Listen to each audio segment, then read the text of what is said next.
Hello, my name is Jonathanem Parsons. Cześć wszystkim, jestem Magda Klimaszewska.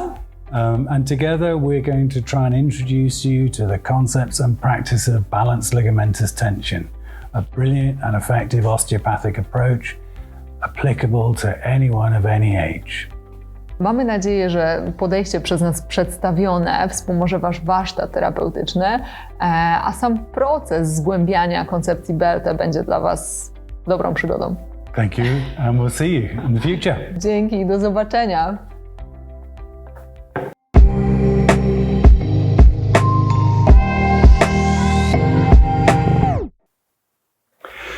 So we're going to now look at the atypical cervical vertebra, and the first articulation we're going to look at is the occiput C1. The occiput C1 is a difficult joint to get mobilization of, and in practice I find this particular technique is the most effective of all manners of treating the occiput one.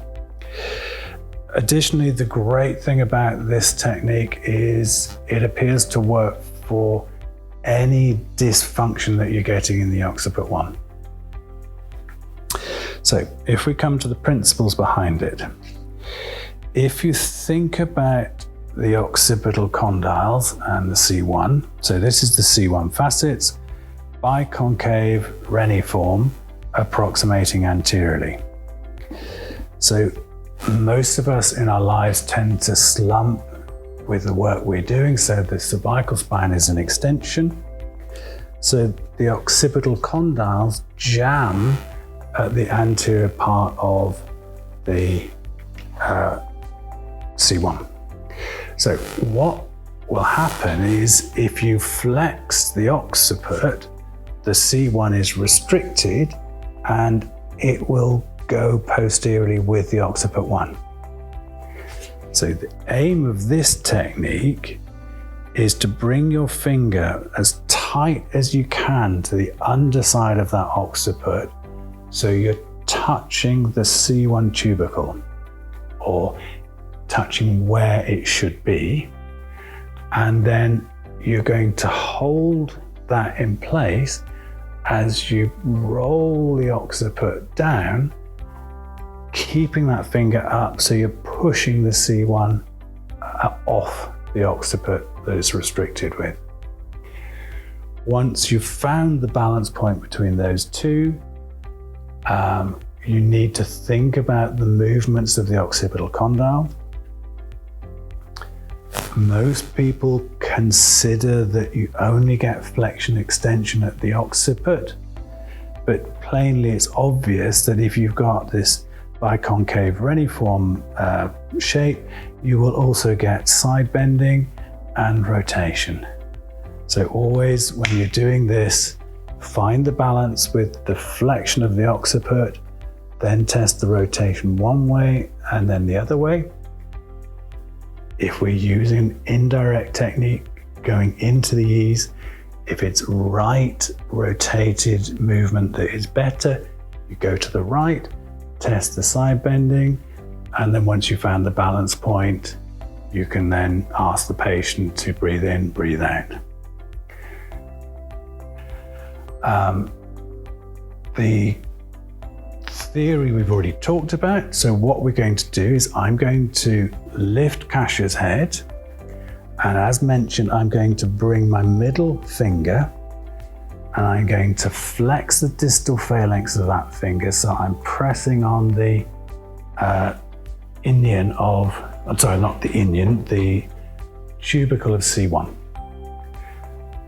Then I'm going to take my contact on Kassia's head and I'm going to slowly flex the head, but maintaining that contact with that finger. You can't let that finger go, because as you're flexing the occiput, that will be bringing the fixed C1 posteriorly, and you're trying to hold that anteriorly. So if we start putting that into place, finger on the C1 tubercle, flex, Now remember, most of us tend to sit with quite an extended cervical spine. So, right, that's it. So it's quite a movement you need to do before you actually get the C1 tubercle to come into your finger. Now we have that C1. Fascia is very delicate, so we don't need a lot of pressure. On a bigger patient, you may need a little bit more pressure than this. So we've now matched occiput and C1, and I'm going to just see if there's any rotation. So I don't know if you can see, fascia rotates right, so I'm going to take up that slack. Side bending. She side bends right as well. So now what I've done is I've balanced the mechanical forces. We're going to use the patient respiration again, and we're going to ask first Kasia to take a breath in. Can you take a breath in and let it out? That doesn't seem to help. So on the next breath cycle, can you breathe in normally and then blow out so you're expiring? And blow out, out, out, out, out, out, out, out. Yes. So on that expiration, I'm able to take up a little bit more of the occiput movement. In this position, I don't really use patient cooperation. You could ask the patient to push both their feet down, but with Kasia, it's perfectly nice here. And then, as you're probably beginning to get the idea, we sit, we wait for the release.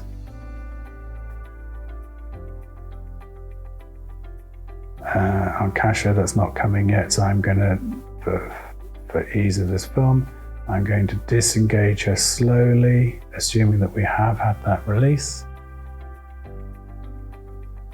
Intention out, hands off, articulate,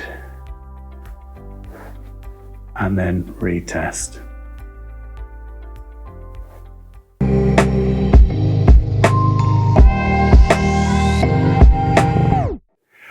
We're now going to look at knee technique, BLT for the knee. We're going to first of all diagnose the knee. And the simplest way is take contact around the tibial plateau. And we're going to test rotation first. So fix the tibia and rotate internally, and then rotate externally. You can do a lateral translation, so in and out, so medial translation, lateral translation.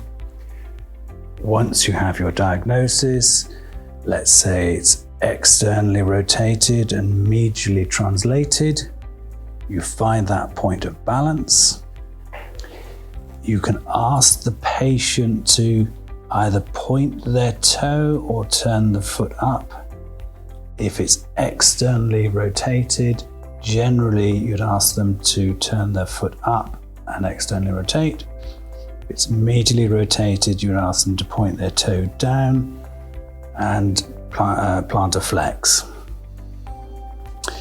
Again, you can use the inhalation exhalation to exaggerate that, and then you hold it in that position and wait for the release. We're now going to look at BLT for the knee. So the first thing we do is take a firm contact on the tibial plateau, fix it, and then what we're going to do is test medial rotation, let it relax back to neutral, test lateral rotation, and I'm sure even from there you can see that the lateral rotation is much more increased in Kasia than medial. We're then going to test lateral translation. The lateral translation is easier into the medial aspect. So we're going to externally rotate, medially translate, and I'm going to ask Kasia to slowly bring her foot up and turn it externally. And we're going to ask her to breathe in and breathe out. So we'll put all those together now. So Nice and floppy, that's it, that's good. So externally rotate, internally translate. Can you slowly bring your foot up and out, please? That's it, perfect, and stop. And then just take a breath in. Okay, that doesn't help, breathe out. And that does help, so hold that breath out.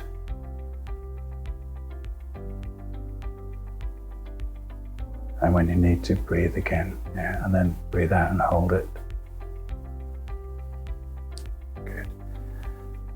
And I'm going to disengage. So I'm going to slowly come off. So again, with all of these techniques, you might need to take it to 2 or 3 cycles before you get the release. And at the knee, we would want a softening of the whole tissue area. It'll feel slightly warm, and you'll get a sort of a sense of space coming into the articulation. Once you have that, disengage your head, disengage your hand, return it to normal, articulate, retest.